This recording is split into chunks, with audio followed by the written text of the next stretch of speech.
Hello. Welcome to the Sovereign Magazine Show, a show that is a transformational experience where conscious conversations meet embodied wisdom. Each episode invites visionary healers, thought leaders, and change makers to share their journey of awakening, offering listeners practical tools and soul-stirring insights to reclaim their inner authority. I'm Nicole George, the host of the show, and today we have Efrat Shokep, excuse me, here to talk about what is spiritually aware parenting. I'm going to allow her to introduce herself, but I am deeply excited that she is here today.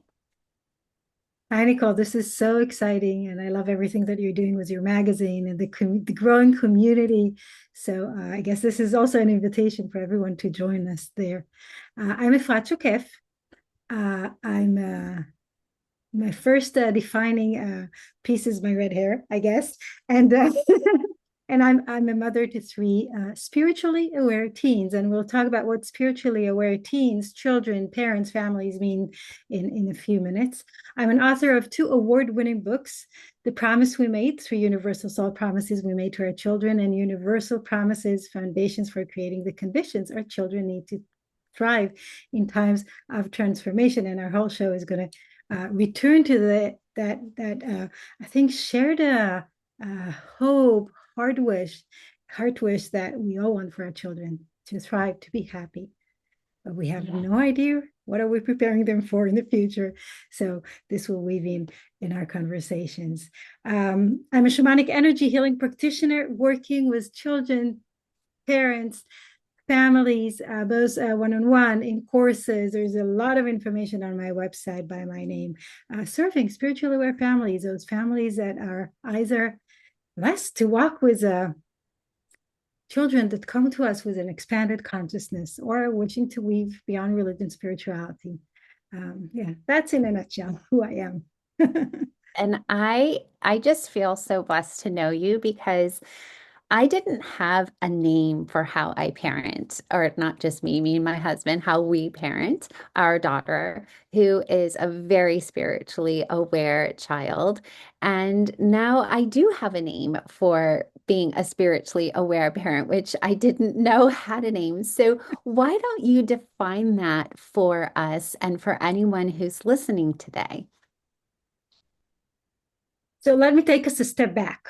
I think many parents today are conscious in various forms that that their parenting has a meaning, that it's not just about the doing and the raising children and feeding many children or making sure they get education and then hoping they will take some of them will take care of us as we get old, and that cycle will continue and go on and on and on. There are many historical reasons, I think, for why parents are more conscious.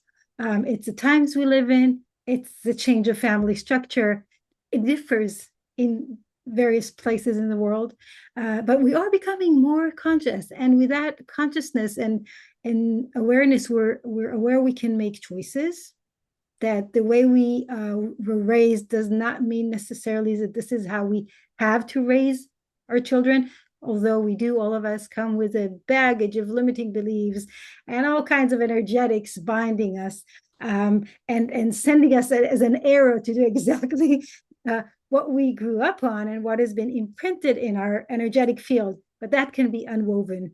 That does not have to, and there are many modalities to work with those themes. But we come with questions, and we come with choices, and we try in various ways to bring intentionality. Now, this under this umbrella of intentional parenting, which is like a title, or conscious parenting, which is another umbrella title. We have so many approaches, like simplifying, or or uh, or becoming more gentle in the guidance we give. And as we look at all of these intentional parenting approaches, and I didn't want to give another label as I was doing my work and getting my downloads and understanding what I'm doing. I wasn't looking for another label because there's so many of it. There's another piece, there's another angle of adding soul-led approaches, in spirituality, beyond religion. This is really important. Beyond religion, that can be woven with religion, but is beyond religion, spirituality, into how we parent. And spiritually aware parenting, as a in terms of that structure, is part of being conscious. It's part of being intentional. It's not something that replaces that. It just, we're becoming conscious and intentional in another or additional direction. We're not just conscious of what our child is asking for us, what is activating us, how we want to raise them, and so forth, what's important to us as a family or as a community, and what we want to do. We also become aware of additional aspects, and these aspects are ideas that come from spirituality. And maybe I would jump back to my own story, because this is where it starts for me.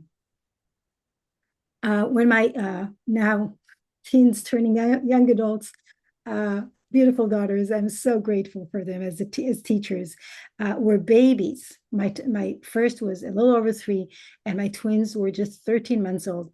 I was involved in a car crash and experienced a near-death experience. Near-death experiences are an invitation. It's suddenly remembering, for me, this is what it was, and I know it's the same for many others who experience not just near-death experience, but various spiritual transformative experiences. It's an opening to the more that we are. So I was remembering that I'm loved, that my cells are loved, and this is something that I just talk about my NDA. It's like I feel it. I was realizing I'm on a journey, and I'm returning. There were reasons for my return. There were reasons why I didn't die in that car crash. And part of those reasons were being a mom to my daughters. That was the one motivation for me to heal.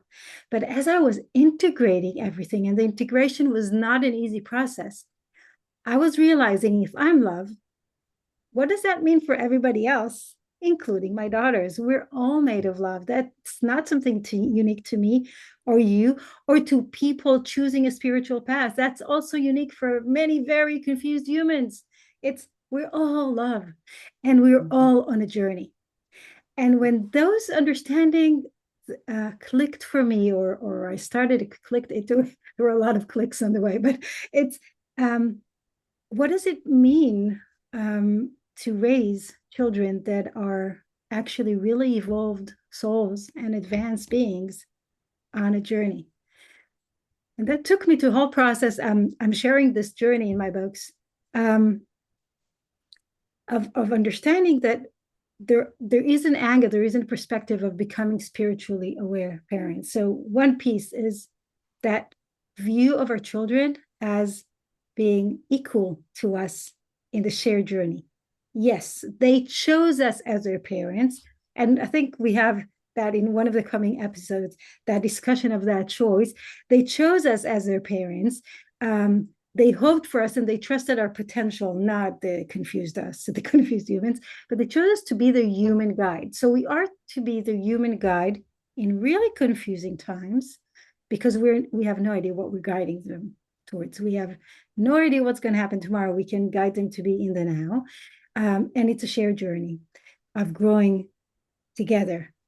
And that shift of mindset is transformative for so many parents. Another piece was I was embracing and expanding into my own luminosity, my ability to be a seer, to travel through dimensions, weaving all kinds of spiritual tools. Now, that's true to so many parents. You don't have to have a near-death experience for that. You just need to be consciously choosing to expand and raise your frequency. There's so many tools, so many modalities, but it's still not the common language of parenting and families. So that's another angle of spiritually aware parenting. It's just the shared journey was the first one, and the second, those weaving of beyond religion tools. And what I find in my work is that some parents bring it because they enjoy meditation, because they enjoy nature walks, because they choose to consciously be watchful of what they eat and eat only high frequency foods that nourish their body. There's so many choices, and some families do them all, and some families do just a few.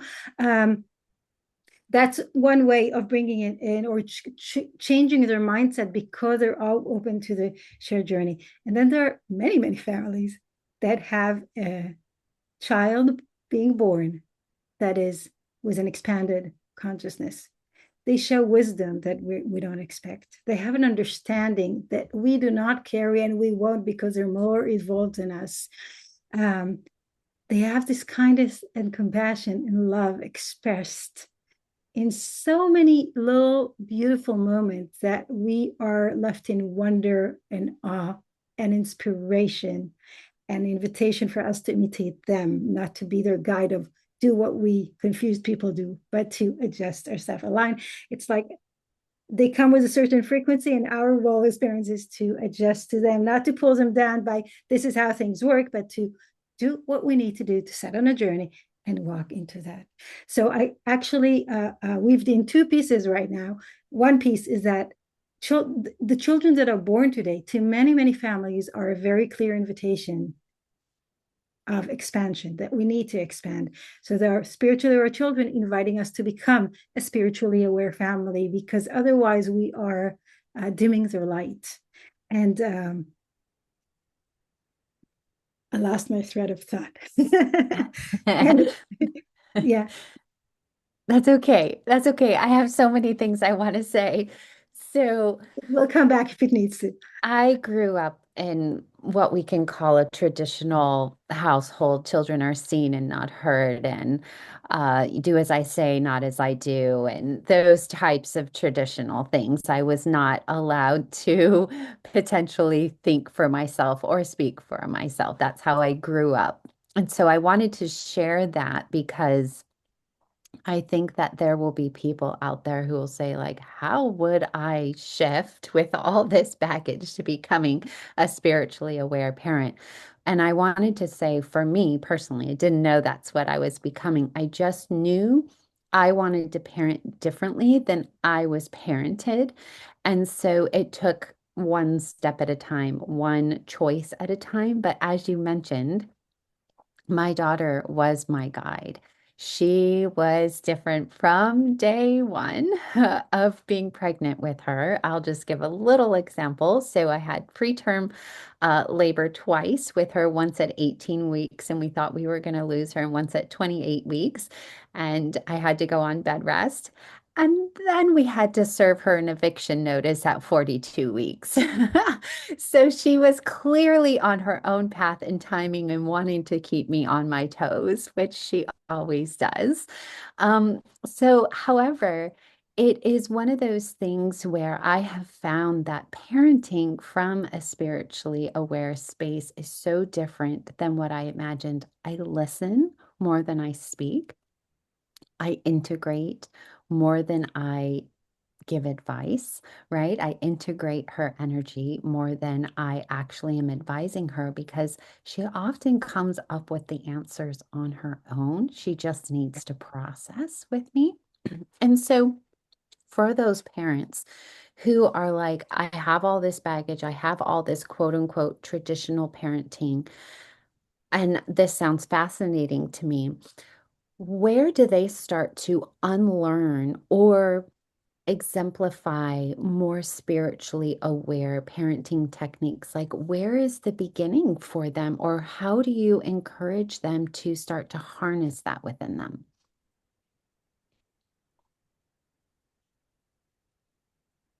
Depending on the starting point. So if you already have tools that you used and you got into this hectic full parenting life, find the tools that worked for you before and remember them. Trust your kids. They're going to lead the way. It doesn't mean that there are no boundaries. It doesn't mean that we don't need to guide them about proper behavior, guide them into right nutrition. There are many pieces of mutual guidance, but it is not one way, it is two way. And as we listen to them, truly listen, then they will always know what is best and what is invitation. And they usually have this really amazing wisdom of inviting us when we're almost ready. They wait, they wait. They wouldn't give an invitation that one is completely not ready for. Um, what we really need to remember is that there is an energetic communication going on between us and our children. So if I am just even becoming aware that I have a different child, or that my child is bringing me an invitation, and it's important to say that spiritually aware children can be introverted, extroverted. They're all kinds of way. I'm the more I meet them in my practice, the more I'm backing away from labeling, because it's a very, very broad perspective there. And I think there are more and more of them.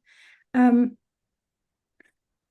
they here are energetics. So if I'm consciously even becoming aware that I want to change something and unweave something. So first awareness is the first step in unweaving anything. Before we can do anything, it's always valuable. And our kids get that communication. In my books, I'm referring to a model of 9 universal promises all parents made to their kids before they chose to come to them as soul promises that lead us through a journey of becoming co-creators of our reality, or personal reality, or our reality as humanity. But the bottom line is it's about fulfilling our journey. And one of the promises talks about, I call it the motion of love.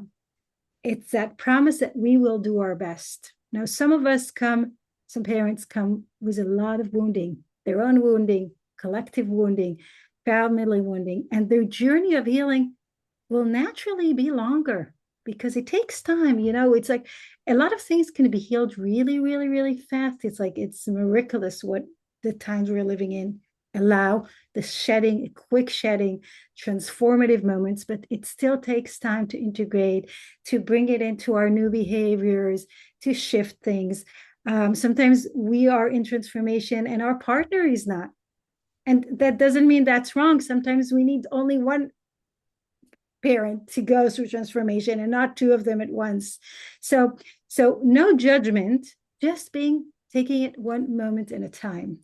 And I like to refer to it as soul moments, those aligned moments when we know we're doing something which is aligned to the situation, to our truth. But as we notice those soul moments of aligned moments, we mostly notice the unaligned moments. And that's where my recommendation is really to start. Just asking, is what I'm doing now aligned to my truth or not? So the literal things, we have a message popping on our phone. Are we going to look at our phone while we're reading a book, or while we're talking to our kid, or while we're preparing dinner, or getting something done so we will have the time that we want later on, or will we ignore it? There are situations when we do need to look at the phone, and looking at our phone at the message is the precise aligned decision soul moment. And there are a lot of moments that it's not, that we could have ignored it. That extra bite, we have a meal in front of us, and do we take that extra bite or we don't take that extra bite? It's really tasty, but it might not be the aligned moment. So I'm giving the like really literal, simple examples. Mm-hmm. As we become aware of our wish to be aligned or not aligned, we notice what's going on, and that's where we start to change. And when we even just bring our attention to all those unaligned moments, that a lot of them are structured by how society told us that you raise children, how society expects a perfect mother to be, how a house needs to look, all those pieces, also cultural dependent, but still we all have those pieces in our field, embedded deeply in our field. So in our field, energetically, they start to unweave, like in yarn, like if a tangle of yarn, there's a breath in coming into them. And our kids get the confirmation, the energetic communication. Okay, so I'm trying to figure it out. You stay as you are. You stay aligned to your truth. You stay attentive to your truth. You do what you need to do in our communication. And this energetic communication, it amazes me how powerful it is. So it depends where you start as a parent. But remember that it's about being on a journey. It's not about being perfect, and it's about being aligned at this moment in this day. So try to collect those soul moments, those aligned moments, and know that it starts not by seeing the aligned moments, it starts by us seeing the underlying moments. But if we won't see them and agree to see and know and heal everything that needs to be seen and known and healed, we won't be able to change anything. Um, and then there are many modalities and many amazing practitioners that work with parents, focused on parents or generally to unweave the heavy stuff. And again, we are in really special times that allow fast and quick shedding of old stories. And then we can show up. Yeah. And I'd love to add two things to that. Hopefully, I can remember the second one. Sometimes I forget if I start on the first one. But the first thing I want to say is I remember the distinct moment when I told my husband, we're not going to spank, because both of us were spanked as children, patted on the butt, threatened with belts for sure.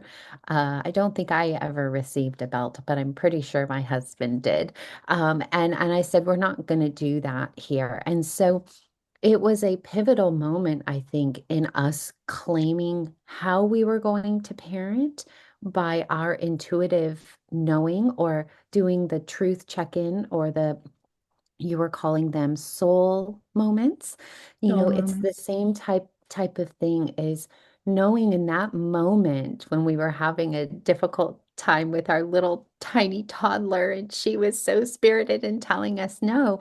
And I was like, we're not, that's just not, it does not feel right in my body to do that to her. You were And you were claiming your power. You were yes, claiming your it's like what you're describing is a moment. It's more than a soul moment of being aligned to your truth. You are claiming your power of knowing how a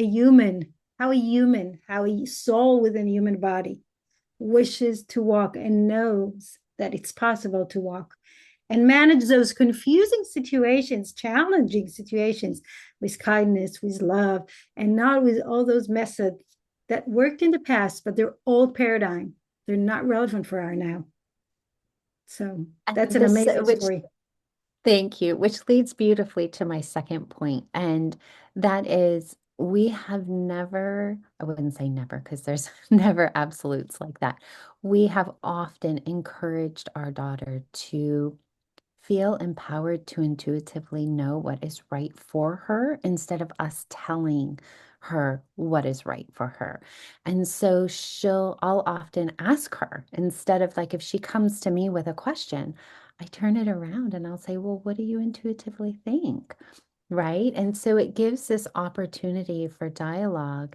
And I'm being called, she's probably going to be embarrassed, but I'm being called to read my birthday letter. What my birthday was just a few days ago. We're 1 week apart. And I want to read it just so you can understand where she's coming from. She calls me Mumsy. Happy birthday, Mumsy. I'm so glad you got to see and help me grow this year. I've become the best person I can be because of your kindness, patience, support, and love. Don't worry, there's much more. You're the type of mom that I would never share. Not that I share anyway. No one else deserves their breakfast made and the amount of love you give me. They don't challenge your thoughts the way I do, and obviously could never match my overall greatness. I hope today shows you that we're both growing together, whether I'm 13 and you're 46, or I'm 20 and you're 70 something. That is hilarious right there because I won't be 70 when she's 20. I'm so glad you're my mom, and I'm so grateful for everything you do for me and for daddy. No one else has the mom I do. You do so many things for me, and it makes me so happy. I get the love I do. I've turned into such a good kid because of it. Lastly, thank you for birthing me. You'd be missing out if you didn't. And that's what it's all about. Right there, you can hear the confidence in her voice. She's not only grateful for me, but she's grateful for herself. Yes. Yes. Amazing. Amazing. And I had a small communication with her indirectly, so I've had the experience to feel her wisdom. It's amazing what spiritually aware children and teens can offer us as a reflection as a shared dance, and in illuminating our past in the high frequencies that they offer when we are open to just hold space for them as they are, and trust the wisdom that they bring, and they all know. I would say we all know as well. We have the intuition, but we were told not to trust it, not to listen to it. And the kids we walk by today, more and more of them do know, do know. And if they're confused, there are ways to help them know again. So it's an amazing journey. And then Yes, what a it beautiful is. card. It is. It is. Well, I would love to leave our viewers today with a parting question that they can ponder on because I know as a parent, we're always worried about mistakes. And so, where can somebody who feels like they've maybe made some mistakes or they might have messed up their parenting and they want to start fresh, where can they do one baby small step today to begin their spiritually aware parenting journey?